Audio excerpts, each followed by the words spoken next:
Hola amigos, ¿cómo están? Hoy continuamos con la lectura de El mundo perdido por Sir Arthur Conan Doyle.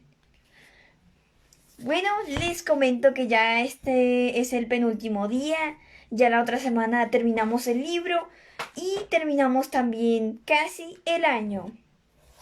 Así que bueno, pues supongo que nos volveremos a ver quizá a finales de enero aproximadamente. Veamos cómo van las cosas. Pero por lo pronto, continuemos para terminar esta increíble historia. Oh, y recuerden que si no han escuchado los capítulos anteriores, están en mi canal de YouTube, Marianita Imaginación. Ahora sí, continuamos. Capítulo 15. Nuestros ojos han visto grandes maravillas. Escribo todo esto día a día, pero tengo confianza en que antes de terminar lo referente al de hoy, podré decir que brilla la luz por fin, deshaciendo las nubes. Seguimos aquí, sin ver con claridad, los medios a que hemos de recurrir para escapar, y eso nos produce amarga irritación. Sin embargo, yo llego hasta imaginarme que quizá un día nos alegremos de haber sido retenidos aquí contra nuestra voluntad, para que de ese modo pudiéramos contemplar algunas maravillas más de las que encierra este extraordinario país y algunos de los seres que lo habitan. La victoria de los indios y el aniquilamiento de los hombres mono señalaron el camino decisivo de nuestra situación y andanzas. Desde ese instante se puede decir que fuimos verdaderos señores en aquella meseta. Los indígenas nos miraban con una mezcla de temor y de agradecimiento, ya que gracias a nuestros misteriosos poderes los habíamos ayudado a destruir a sus enemigos hereditarios. Quizá mirando en su propio interés, se habrían alegrado de que se marchasen de allí unos hombres tan formidables y tan incomprensibles. Pero la verdad es que no nos han indicado camino alguno por el que podamos bajar a las llanuras que rodean la meseta. A juzgar por lo que creímos comprender, interpretando sus señales, existió un túnel a través del cual podía llegarse a la meseta, siendo la parte baja del mismo la que nosotros habíamos descubierto. Sin duda que había sido por ese túnel por el que tanto los hombres mono como los indios habían llegado en épocas remotísimas hasta allí. Y también Margaret White y su compañero se habían servido de la misma vía de comunicación. Sin embargo, el año anterior había habido un terrible terremoto, hundiéndose durante el mismo la parte superior del túnel y quedando éste cegado. Cuando hacíamos comprender a los indios nuestro deseo de salir de allí, ellos se limitaban a mover la cabeza y encogerse de hombros. Esa actitud puede significar que no les es posible ayudarnos, pero pudiera significar también que no quieren hacerlo. Al finalizar la victoriosa campaña, los hombres monos supervivientes fueron arriados a través de la meseta. Sus quejidos eran horribles de escuchar, y se les situó cerca de las cuevas de los indios, para que de allí en adelante trabajasen como una raza servil vigilados por sus amos. Fue aquella una versión dura, tosca, propia de edades primitivas. El traslado de los judíos a Babilonia o de los israelitas a Egipto. Por la noche oíamos salir de entre los árboles un ulular quejumbroso, lo mismo que si un Ezequiel primitivo llorase la grandeza caída y recordase las pasadas glorias del poblado de los hombres mono. Estos solo fueron desde entonces acopiadores de leña y transportadores de agua. 2 días después de la batalla, regresamos en compañía de nuestros aliados, cruzando la meseta y establecimos nuestro campamento, al pie de los cantiles en que ellos vivían. Los indios habrían querido que compartiésemos con ellos sus cuevas, pero Lord John se negó rotundamente a ello, porque si lo hacíamos, quedábamos a merced suya, en el caso de que quisiesen acabar con nosotros a traición. Conservamos, pues, nuestra independencia, y aunque manteníamos con ellos las más amistosas relaciones, nuestras armas se hallaban en todo momento dispuestas a hacer frente a cualquier contingencia. Hacíamos también constantes visitas a sus cuevas, que eran una cosa sorprendente, porque jamás llegamos a poder establecer si eran obra de los hombres o de la naturaleza. Todas ellas estaban abiertas en una sola estratificación, y eran oquedades en una especie de roca blanda que se interponía entre las capas de basalto volcánico que formaban los cantiles superiores y el duro granito que constituía su base. Las bocas de las cuevas, se hallaban situadas a unos 25 metros sobre la base del terreno, y se llegaba hasta ellas por una larga escalera de piedra, de peldaños tan estrechos y empinados que ningún animal de gran tamaño podría subir por ellos. En el interior de las cuevas eran abrigadas y secas, y se entraba en ellas por estrechos pasillos de distinta profundidad. Tenían las paredes lisas, de color gris, adornadas con muchas pinturas excelentes, trazadas con palos quemados, y que representan los diversos animales de la meseta. Si desapareciesen del país todos los seres vivos que lo pueblan, el futuro explorador encontraría en las paredes de aquellas cuevas una demostración abundante de la fauna extraordinaria, dinosaurios, iguanodontes y peces lagarto que habían vivido sobre la tierra en una época tan reciente.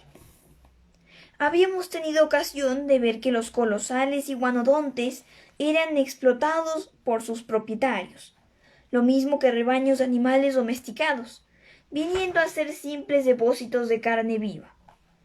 Y ello nos hizo suponer que el hombre, incluso con sus armas primitivas, había establecido su supremacía en aquella meseta. Pronto íbamos a descubrir que no era así, y que seguía viviendo en aquel país por pura tolerancia. La tragedia sobrevino al tercer día de establecer nosotros nuestro campamento cerca de las cuevas de los indios.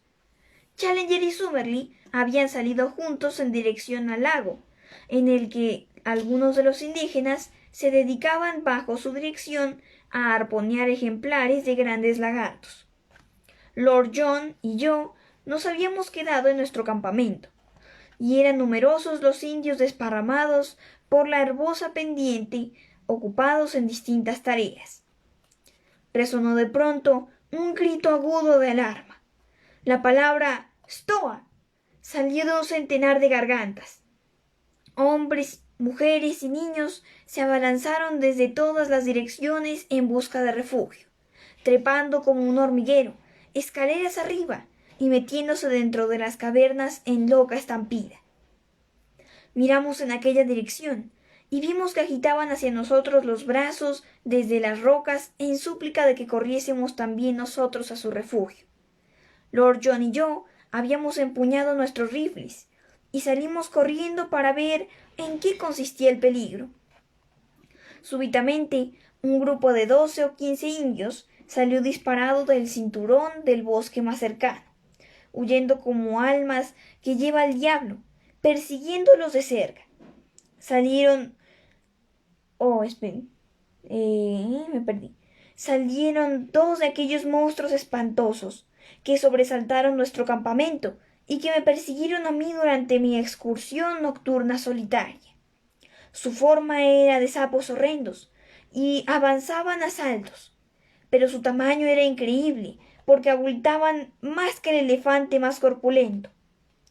Nosotros solo los habíamos visto de noche, porque eran en efecto animales nocturnos, salvo cuando se les molesta en sus guaridas, como había ocurrido en aquella ocasión. Nos quedamos atónitos al verlos, porque sus pieles manchadas y verrugosas despedían una curiosa irisación parecida a la de los peces, y los rayos del sol se quebraban en ella cuando se movía, formando fluorescencias de arcoíris en constante transformación. Sin embargo, poco tiempo tuvimos para contemplarlos, porque alcanzaron en un instante a los fugitivos y empezaron a realizar entre ellos una horrenda carnicería. Su sistema de ataque consistía en caer de un salto y con todo su peso, primero sobre uno y luego sobre otro de los indígenas, dejándolos aplastados y destrozados sucesivamente. Los infelices indios vociferaban de terror, pero por mucho que corriesen, se encontraban indefensos ante la implacable persecución y la espantosa agilidad de aquellos animales monstruosos. Uno tras otro fueron sucumbiendo, y pronto mi compañero y yo pudimos acudir en su ayuda. Solo quedaban media docena de supervivientes, pero de poco sirvió nuestra ayuda, y solo trajo como consecuencias el que nos expusiéramos a idéntico peligro. Vaciamos sobre las fieras nuestros cargadores a un par de centenares de metros de distancia, metiéndoles una tras otra las balas en el cuerpo, sin que les produjesen efecto mayor que si les hubiéramos baleado con bolas de papel. Su organismo de reptiles era de reacción lenta, sin que le hiciesen mella las heridas, y como sus resortes vitales no estaban conectados con un centro cerebral único, sino distribuidos por su médula espinal, no podían ser taladrados por las armas modernas.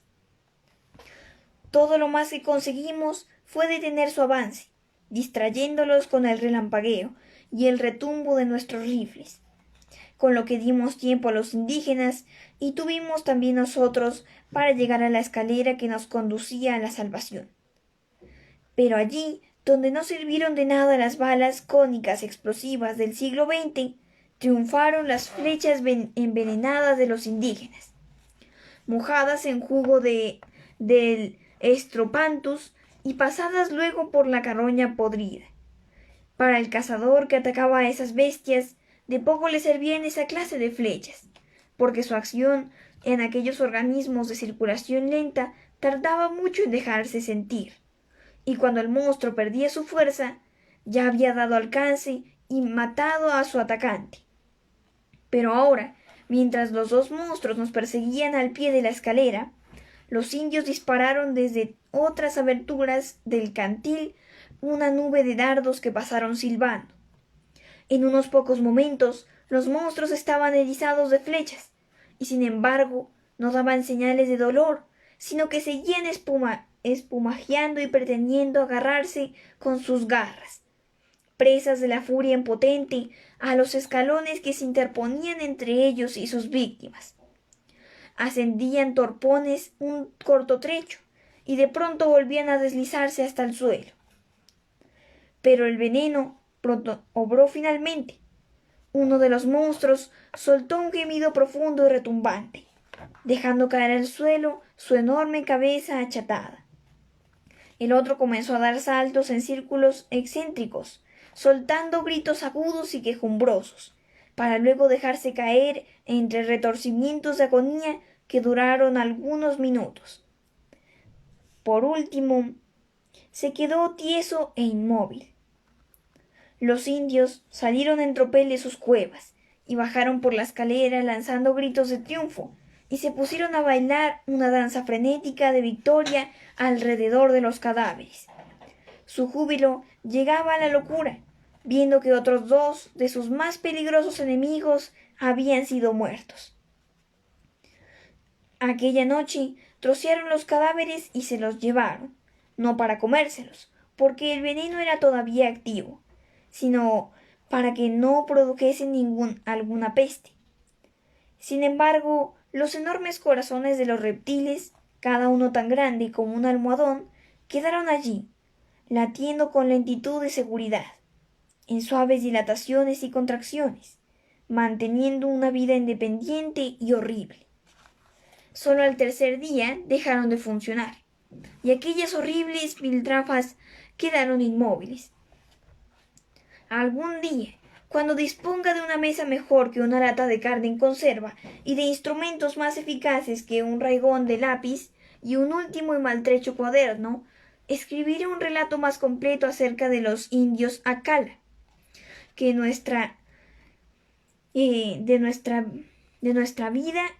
nuestra vida entre ellos, y de los atisbos que tuvimos de la vida extraordinaria que existe en la asombrosa tierra de Marple White. De la memoria, por lo menos no se me borrarán, porque mientras que me quede un hálito de vida, todas las horas y todas las acciones de nuestra estancia en ella perdurarán en mi recuerdo con una auténtica nitidez y seguridad, como perduran los primeros acontecimientos extraordinarios de nuestra niñez. Ninguna impresión nueva puede borrar aquellas otras tan profundas. Quiero describir, cuando llegue el momento, aquella asombrosa noche de luna que pasamos sobre el gran lago, y en la que quedó enredado en una red de los indios y casi hizo volcar nuestra canoa un joven ictiosauro, el animal de aspecto extraño, mitad foca y mitad pez, con ojos cubiertos por láminas óseas, y en ambos lados de su hocico, con sus ojos cubiertos por láminas óseas a ambos lados de su hocico, y un tercer ojo en lo alto de su cabeza. Fue la noche misma en que una verde serpiente de agua disparó su cabeza entre las cañas y se llevó entre las espirales de su cuerpo a uno de los marineros del timonel de la canoa. Hablaré también de aquel gran animal nocturno de color blanco. Hoy mismo no sé si era un reptil o una fiera, que vivía en una hedionda ciénaga, al este del lago, y que vagaba por la oscuridad con un suave resplandor fosforescente. Aquello inspiraba tal terror a los indios que por nada del mundo quisieron acercarse al lugar. Y aunque nosotros realzamos 2 expediciones y lo vimos ambas veces, no logramos abrirnos paso por entre los marjales profundos en que el extraño animal vivía. Solo puedo decir que parecía mayor que una vaca y que despedía un extrañísimo olor de almizcle. Contaré también el caso del pájaro desconocido que cierto día persiguió a Challenger, obligándole a buscar refugio entre las rocas. Era un enorme pájaro corredor, mucho más alto que un avestruz, con cuello parecido al de un buitre, y una cabeza de expresión cruel, que le daba el aspecto de la muerte ambulante. Al trepar Challenger en busca de salvación, un picotazo de aquel salvaje pico curvo se llevó el tacón de una bota, y como si le hubiese cortado con un escopo. Por lo menos en aquella ocasión triunfaron las armas modernas, y el voluminoso animal, que alzaba 4 metros de garras a la cabeza y que se llamaba Fororacos, según dijo nuestro jadeante pero jubiloso profesor, rodó por el suelo, víctima del rifle de Lord Roxton.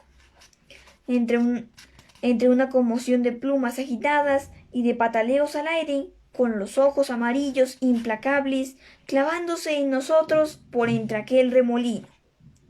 Ojalá viva yo para ser aquel cráneo aplastado y maligno en su correspondiente nicho entre los trofeos de Albany. Y por último, hablaré algo también del Toxodón, el caballo gigante, de dientes salientes en forma de cincel, al que vencimos cuando estaba bebiendo al clarear el día a orillas del lago. De todo ello escribiré algún día más extensamente, y en los intermedios de estas fechas de mayor emoción abocetaré con cariño los atardeceres veraniegos encantadores, cuando permanecíamos tumbados en buena camaradería entre las altas hierbas de la orilla del bosque, con el intenso azul del cielo sobre nuestras cabezas, y veíamos con admiración los pájaros extraños que volaban por encima de nosotros, y los rarísimos animales que salían reptando de sus agujeros para contemplarnos. Mientras que las ramas de los arbustos se inclinaban hacia nosotros cargadas de frutos apetitosos, y bellas flores desconocidas parecían espiarnos por entre los tallos de las hierbas, o aquellas largas noches de claror de luna que pasamos sobre la centellante superficie del gran lago, contemplando con asombro y temor los inmensos círculos que levantaba el súbito zambullirse de algún monstruo fantástico, o el brillo verdoso allá en el fondo de las aguas de algún ser viviente desconocido, situado en el confín de las tinieblas. Tales serán los cuadros que mi atención y mi pluma trabajarán en detalle cuando llegue el momento propicio. Pero me preguntaré usted, ¿por qué pasar todas esas vicisitudes y por qué entretenerse con tales demoras? Como tanto yo como mis camaradas no deberíamos tener otra ocupación durante el día y durante la noche que trazar proyectos para conseguir volver al mundo exterior. Yo le contesto que todos nosotros trabajábamos en ese sentido, pero que toda nuestra labor había sido en vano. No tardamos en comprobar una cosa, que los indios no harían nada para ayudarnos. En cualquier otro sentido, se portaban como amigos nuestros. Casi pudiera decirse esclavos sumisos, pero cuando les indicábamos que nos ayudasen a transportar algún tronco con el que echar puente sobre el abismo, o cuando les pedíamos tiras de cuero o lianas para tejer cuerdas con las que salvarlo, tropezábamos con una negativa llena de simpatía, pero invencible. Nos sonreían sus bocas, chispeaban sus ojos, movían negativamente las cabezas, y de ahí no pasaban. Hasta el anciano jefe se encerraba en idéntica y obstinada negativa. Solo Maretas, el joven al que habíamos salvado, nos dirigía miradas anhelantes y nos daba a entender con gestos y ademanes cuánto le dolía ver contrariados nuestros deseos. Desde su triunfo definitivo sobre los hombres mono, nos miraban como a seres extraordinarios que llevaban la victoria en los cañones de armas desconocidas, estando en la creencia de que mientras permaneciéramos a su lado, le seguiría favoreciendo la buena suerte. Nos fue ofrecida a cada uno de nosotros una mujercita de piel cobriza y una cueva, a condición de que nos olvidásemos de nuestro propio pueblo y nos quedásemos a vivir en la meseta. Siempre se nos habían mostrado cariñosos, por muy distintos que fuesen nuestros proyectos, pero adquirimos la certeza de que era preciso que mantuviésemos secretos nuestros planes de descenso, porque teníamos razones para pensar que, de descubrirlos, nos retendrían quizá a la fuerza. En el transcurso de las 3 últimas semanas, y a pesar del peligro de los dinosaurios, que solo es grande durante la noche, porque según he dicho ya, son de costumbres nocturnas. He ido en 2 ocasiones a nuestro antiguo campamento para entrevistarme con nuestro querido y fiel Sambo, que sigue montando guardia al pie de los acantilados de la meseta. Recorrí con mayor atención, esforzando la vista, la gran llanura, con la esperanza de ver a lo lejos la expedición de ayuda que habíamos pedido, pero en los grandes llanos salpicados de cactos se perdían a lo lejos, vacíos de vida, en la línea de la faja de bambúes. Ya no pueden tardar, Mazamalón. Antes de una semana estarán de vuelta los indios, trayendo cuerdas con las que los ayudaremos a bajar. Tales eran las animosas palabras que me dirigía a gritos nuestro excelente Sambo. Como consecuencia de haber pasado una noche lejos de mis compañeros, me ocurrió una cosa por demás extraña. Regresaba por el camino ya bien conocido, y había llegado a un lugar situado a 1,5 kilómetros de distancia de la ciénaga de los pterodáctilos, cuando vi que se me acercaba un objeto sorprendente. Era un hombre que caminaba dentro de una armazón hecha de bambúes retorcidos, de manera que formaban, por todas partes a su alrededor, una jaula en forma de campana. Mi asombro fue todavía mayor cuando al encontrarme más cerca de él, vi que se trataba de Lord John Roxton. Al verme, salió del interior de aquella curiosa defensa y vino hacia mí riéndose, aunque me pareció con algo de incomodidad en maneras. ¿Qué hay, compañero? ¿Cómo iba yo a pensar que le encontraría por estas alturas? Me dijo. ¿Pero qué está, ¿pero qué está usted haciendo? Le pregunté. Visitando a mis amigos los pterodáctilos, me contestó. ¿Y qué busca? Son unos animalitos interesantes, ¿no le parece? Pero qué poco sociables. Ya recordará la antipática rudeza con que tratan a los desconocidos. Por esa razón preparé esta jaula que les impide ser demasiado apremiantes en sus atenciones. ¿Pero qué busca usted en toda esa ciénaga? Me miró con ojos inquisitivos y advertí en su expresión ciertas vacilaciones. Por fin me contestó. No creerá que solo a nuestros profesores les interesa enterarse de las cosas. Yo estoy haciendo un estudio de estos simpáticos animales. Bástele con esto. No he querido molestarle, dije yo. Recobró su buen humor y se echó a reír. Tampoco yo he querido molestarle, compañero. Voy a apoderarme de una cría de esos condenados para regalársela a Challenger. Ese es uno de los objetos que persigo. No, no me hace falta que me acompañe. Yo no corro peligro dentro de esta jaula. Y usted sí. Hasta luego, pues, porque estaré de regreso en el campamento a la caída de la noche. Se alejó y le vi seguir su camino por el bosque, metido en aquella extraordinaria jaula. Si el comportamiento de Lord John me pareció extraño en ese instante, todavía me pareció más el de Challenger. No quiero dejar de decir que parecía ejercer una fascinación extraordinaria en las muchachas indias, y que iba siempre armado de una gran rama de palmera, con la que se las quitaba de encima como si se tratase de moscas. Cuando las atenciones de ellas le resultaban excesivamente comprometedoras. Uno de los cuadros más cómicos que llevaré dentro de mí cuando regrese es el de Challenger paseando igual que un sultán de una ópera cómica, con aquel símbolo de autoridad en su mano, sus negras barbazas ondulando delante de él, y las puntas de sus pies haciendo palanca a cada paso que daba, y detrás de él un cortejo de muchachas indias que le contemplaban con ojos de asombro, mientras que él intentaba escapar, luciendo ellas sus cortísimos taparrabos de tejido de corteza.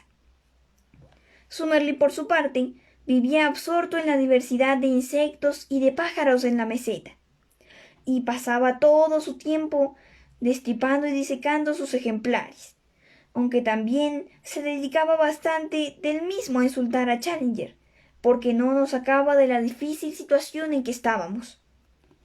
Challenger había adoptado la costumbre de alejarse todas las mañanas, él solo, regresando de rato en rato con expresión y porte de grandiosa solemnidad, propia de quien carga con todo el peso de una gran empresa. Cierto día, blandiendo su rama de palmera y seguido por la multitud de fieles adoradoras, nos condujo hasta su oculto taller y nos expuso el secreto de sus planes. El taller consistía en un pequeño calvero situado en el centro de un palmar pequeño. Vimos allí uno de los geysers en el barro hirviendo que he descrito ya. En los bordes del mismo había desperdigadas gran número de tiras cortadas de la piel del iguanodonte, y también una voluminosa membrana arrugada, que resultó ser el estómago, seco ya y raspado de uno de los grandes peces lagarto del lago. Aquella enorme bolsa había sido cosida en una de las extremidades, quedando solo en la otra extremidad un orificio muy pequeño. En este orificio habían sido introducidas varias cañas de bambú. La otra extremidad de estas se hallaba en contacto con unas tuberías cónicas de arcilla, que recogían el gas que burbujeaba, levantando el barro del geyser. El desagradable estómago empezó muy pronto a expansionarse lentamente y mostró una tendencia tan fuerte a emprender movimientos ascensoriales que Challenger tensó las cuerdas con que estaba asegurado a los troncos de los árboles próximos. En media hora, aquello adquirió la forma de un globo de gas de buen tamaño, y los tirones a las correas con que estaba sujeto demostraban que su potencia de ascensión era grande. Challenger, igual que ocurre a un padre feliz en presencia de su primogénito, permanecía sonriente y acariciándose la barba en silencio, satisfecho de sí mismo al contemplar la creación de su cerebro. El primero en hablar fue Summerlee, que dijo con tono agresivo: «Supongo, Challenger, que no pretenderá que nos remontemos por los aires en este chisme». «Me propongo, mi querido Summerlee, hacerle una exhibición tal de la potencia de este aparato, que después de verla estoy seguro de que no vacilará en confiarse a él». «Quítese desde ahora mismo eso de la cabeza», contestó muy resuelto Summerlee. «No hay nada en el mundo capaz de introducirme a cometer este semejante disparate». «Lord John, espero que usted no apoyará semejante locura». «Pues yo digo que es un aparato endiabladamente ingenioso y que me gustaría ver cómo funciona», contestó nuestro aristócrata. «Pues lo verá», dijo Challenger. «He concentrado por espacio de varios días todo mi esfuerzo cerebral en el problema de idear un medio que nos permitirá bajar al llano desde esta meseta. Hemos visto ya de manera terminante que no nos es posible descolgarnos por los cantiles y que no existe ningún túnel, al menos que sepamos. Tampoco nos es posible construir un puente de la clase que sea para trasladarnos al pináculo rocoso desde el que cruzamos la meseta. ¿Qué otro recurso me queda? Pues por inventar. Hace no mucho tiempo todavía hice notar a este joven amigo nuestro que el gas del geyser contenía hidrógeno libre. A esto siguió, como es natural, la idea de un globo. Reconozco que me desconcertó un poco la dificultad de encontrar un recipiente para el gas, pero al contemplar las entrañas enormes de estos reptiles, se me ofreció de pronto una solución al problema, por tan poco agradable que sea. Ahí tienen el resultado. Metió una mano por la manga de su destrozada chaqueta y con la otra apuntó con orgullo hacia el globo. Para entonces el recipiente se había hinchado hasta adquirir una redondez bastante grande y daba fuertes tirones a sus amarras. ¡Locuras de locuras!», refunfuñó Summerlee. A Lord John le encantó en conjunto aquella idea y me cuchicheó: «Este querido profesor es muy inteligente, ¿verdad que sí?». Luego dijo en voz alta a Challenger: «¿Y la barquilla?». «De eso me ocuparé a continuación. Tengo ya proyectado de qué manera habrá que hacerse y sujetarse. Por ahora me voy a limitar a demostrarles que mi aparato es muy capaz de sostener el peso de cada uno de nosotros». «De todos, querrá usted decir». «No. En mi plan entra el que descendamos uno pues después de otro, igual que con un paracaídas. Después de cada descenso, el globo volverá a subir a la meseta por un medio que tengo pensado y que ninguna dificultad me costará el perfeccionar. Con que el globo sostenga el peso de cada uno de nosotros y luego baje suavemente hasta la tierra, dejándola allí, habrá cumplido con lo que de él podemos exigir. Voy a demostrarles de lo que es capaz en ese sentido. Sacó una piedra de basalto de gran tamaño, horadada en el centro de manera que resultase fácil pasar por ella una cuerda. La cuerda empleada en este caso era la que trajimos con nosotros a la meseta después de servirnos de ella para trepar al pináculo. Tendría más de 30 metros de longitud y aunque delgada era de muchísima resistencia. Challenger había preparado una especie de collar de cuero del que colgaban gran número de tiras. Se colocó este collar en la parte superior o cúpula del balón, y las tiras colgantes se juntaron en la parte inferior, de modo que la presión de cualquier carga quedaba distribuida sobre una gran superficie. Acto seguido, se ató a esas tiras de piedra de basalto, dejando que la cuerda colgase de una extremidad de la misma.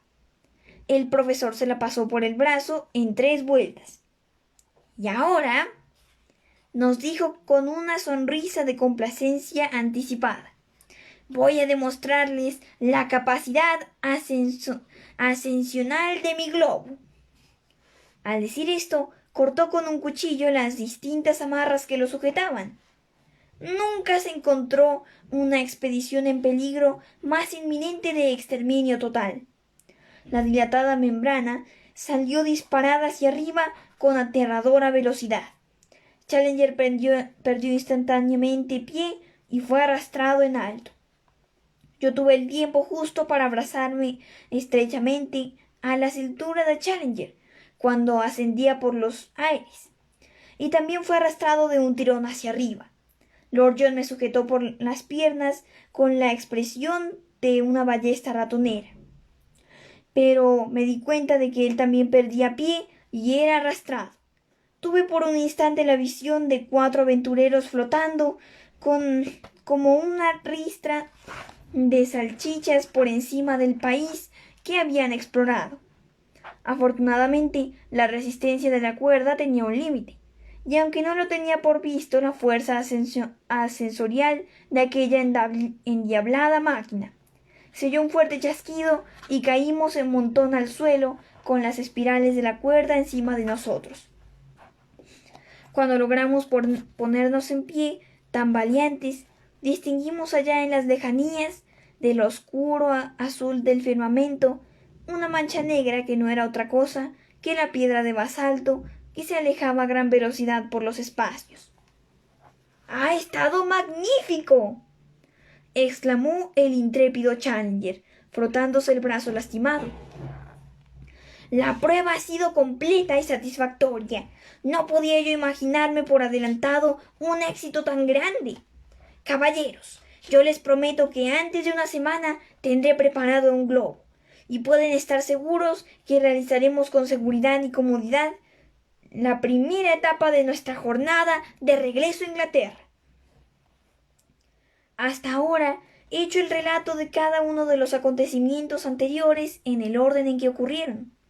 Ahora estoy redondeando mi narración en el campamento primitivo, al pie de los cantiles, donde Sambo nos ha esperado durante tanto tiempo. Todas nuestras dificultades y peligros han quedado lo mismo que una pesadilla, a espaldas de nosotros, en la cima de estos enormes acantilados rojizos que se levantan por encima de nuestras cabezas. Hemos bajado sin peligro, aunque de la manera más inesperada, y estamos perfectamente. Dentro de 6 semanas o de 2 meses nos encontraremos de regreso en Londres, y es posible que esta carta no llegue a sus manos antes que nosotros personalmente. Ya nuestros corazones anhelan y nuestros ánimos vuelan hacia la gran ciudad madre que alberga tantas cosas y seres queridos. La víspera misma de emprender nuestra peligrosa aventura, sirviéndonos del globo de fabricación casera de Challenger, sufrió un cambio nuestro destino. He dicho que la única persona que nos mostró simpatías en nuestras tentativas por salir de allí fue el joven jefe al que habíamos rescatado. Él era la única persona que no deseaba retenernos a la fuerza en un país extraño. nos lo dio a entender mediante su expresivo lenguaje de gestos y ademanes.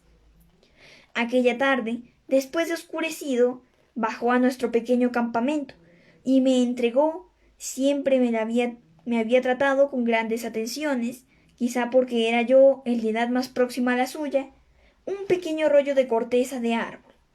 Luego apuntó solemnemente con el dedo hacia la hilera de cuevas que había encima de él.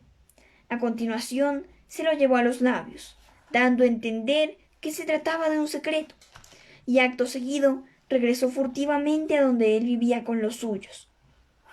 Me acerqué el trozo de corteza a la luz de la hoguera, y los 4 nos pusimos a examinarlo juntos. Mediría unos 30 por 30 centímetros, y en la cara inferior se distinguía una serie de líneas extrañamente dispuestas, y que reproduzco a continuación. Las líneas estaban trazadas limpiamente en carbón sobre la superficie blanca, y se me antojaron a primera vista una especie de tosca partitura de música. Sea lo que sea, juraría que se trata de algo importante para nosotros, dije. Lo pude leer en su cara cuando me lo entregó. Bueno, aquí hago una pequeña pausa para mostrarles el dibujo que había en el pergamino.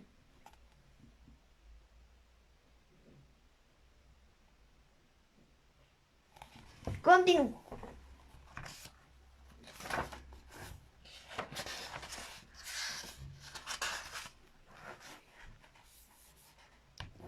También pudiera tratarse de un bromista primitivo, porque tengo entendido que el gastar bromas fue una de las cosas elementales en el progreso del hombre, apuntó Challenger.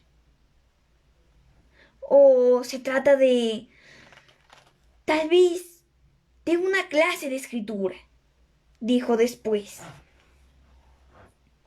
Tiene todo el aspecto de un rompecabezas de los que se premia con una guinea al acertante, comenzó Lord John, alargando el cuello para verlo mejor. De pronto estiró el brazo y me arrebató el acertijo. ¡Por vida de! Exclamó. Creo que ya lo tengo. Nuestro amigo lo adivinó desde el primer momento. Fíjese aquí. ¿Cuántas marcas tiene este papel? 18. Pues bien, si ustedes se ponen a pensarlo, verán que en la colina, encima mismo de donde estamos nosotros, hay una hilera de 18 pocas de cueva. Al darme el rollo, apuntó con el dedo hacia las cuevas. Ok, me perdí. Otra vez, ya. Disculpen. Ajá. Al darme el rollo, apuntó con el dedo hacia las cuevas, dije yo. Asunto concluido. Este es un mapa de las cuevas. Sí, señor, 18 en hilera, y unas cortas, otras profundas, unas con bifurcación, tal y como nosotros las vimos. Es un mapa, y aquí hay una cruz. ¿Qué se puede querer decir? Está colocada para señalar una cueva que es mucho más profunda que las demás. Una cueva que atraviesa de parte a parte la montaña, exclamé. Creo que nuestro joven amigo ha resuelto el acertijo, dijo Challenger. Si la cueva no cruza de parte a parte la montaña, yo no veo razón para que este indígena, que tiene toda clase de motivos para sentir simpatía por nosotros, nos llame la atención sobre ella. Ahora bien, si en efecto cruza la montaña y sale al mismo nivel al otro lado, no tendríamos que bajar más de unos 30 centímetros. ¡Unos 30 centímetros! Gruñó Summerlee. Nuestra cuerda es todavía más de 30 centímetros. Oh, esperen. 30 centímetros no. Ya decía que algo andaba mal. Ajá. No tendríamos que bajar más de unos 30 metros. ¡Unos 30 metros! Gruñó Summerlee. Nuestra cuerda es todavía más de 30 metros de larga. Exclamó Summerlee. Con seguridad que podríamos hacer el descenso hasta la planicie, dije yo. ¿Y qué me dice de los indios que habrá en la cueva?, objetó Summerlee. No viven indios en ninguna de las cuevas de esta hilera que tenemos encima, le contesté. Todas sirven de graneros y depósitos. ¿Por qué no subimos ahora mismo y llevamos a cabo una exploración? Crece una meseta de una madera seca y resinosa, una especie de auricaria según nuestro botánico, que los indios emplean constantemente para antorchas. Tomamos todos los sendos fajos de ellas y subimos por la escalera cubierta de hierbajos hasta aquella cueva marcada con una cruz en el dibujo. Estaba, según yo había anunciado, vacía, sin otros habitantes que un gran número de murciélagos enormes, que aletearon en torno a nuestras cabezas a medida que avanzábamos cueva adelante. No queriendo llamar la atención de los indios sobre nuestras andanzas, avanzamos en la oscuridad, dando tropezones, hasta que dejamos atrás varias curvas, y estuvimos muy adelantados en la cueva. Entonces encendimos nuestras antorchas. Era un túnel hermoso y bien seco, con paredes grises y lisas cubiertas de símbolos indígenas. El techo formaba curva de arco sobre nuestras cabezas. Y en el suelo estaba recubierto de una arena blanca y brillante. Avanzamos presurosos y anhelantes, hasta que dejamos escapar un profundo quejido de amargo desencanto, porque el túnel terminaba allí. Había surgido ante nuestros ojos un muro de roca, en la que no se advertía ni siquiera una grieta por la que hubiese podido escapar un ratoncillo. Para nosotros no había allí salida. Permanecimos contemplando el inesperado obstáculo llenos de amargura. Aquel corte no era el resultado de ninguna convulsión de la tierra, tal como habíamos podido observar en el túnel por el que iniciamos nuestra ascensión. Aquello era y había sido siempre un final sin salida. Amigos míos, no hay de qué preocuparse, dijo el indomable Challenger. Cuenten ustedes con mi promesa en firme de un globo.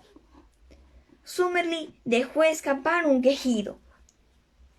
¿Nos habríamos equivocado de cueva? Apunté.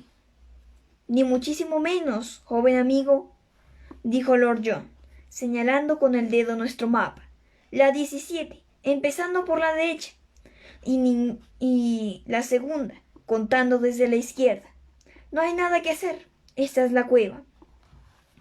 Yo miré el dibujo que nos señalaba su dedo y dejé escapar un grito súbito de júbilo. Creo que ya di con ello. Síganme, síganme. Retrocedí a toda prisa por el túnel, llevando la antorcha en mi mano. Aquí es donde encendimos las antorchas, dije apuntando hacia unos fósforos que había en el suelo. Exactamente. Pues bien, aquí está dibujada una cueva con una bifurcación y camino a tientas en la oscuridad. Hemos pasado la bifurcación cuando no habíamos encendido aún las antorchas. Ahora, avanzando hacia afuera, encontraremos en el lado derecho del brazo más largo del túnel. Resultó tal y como yo había dicho. No llevaríamos andando 30 metros cuando descubrimos en el muro una gran abertura negra. Nos metimos por ella y nos encontramos en un pasillo mucho más espacioso que el anterior. Avanzamos por él precipitadamente, animados de impaciencia jadeante, en un proyecto de muchos centenares de metros. De pronto divisamos en la negrura del arco que se abría ante nosotros un resplandor rojo oscuro. Nos quedamos boquiabiertos de asombro. Una superficie de fuego tranquilo parecía cortar el túnel y cerrarnos el camino. Corrimos hacia allí. No se oía el menor ruido, ni se sentía el menor calor, ni se advertía el más leve movimiento.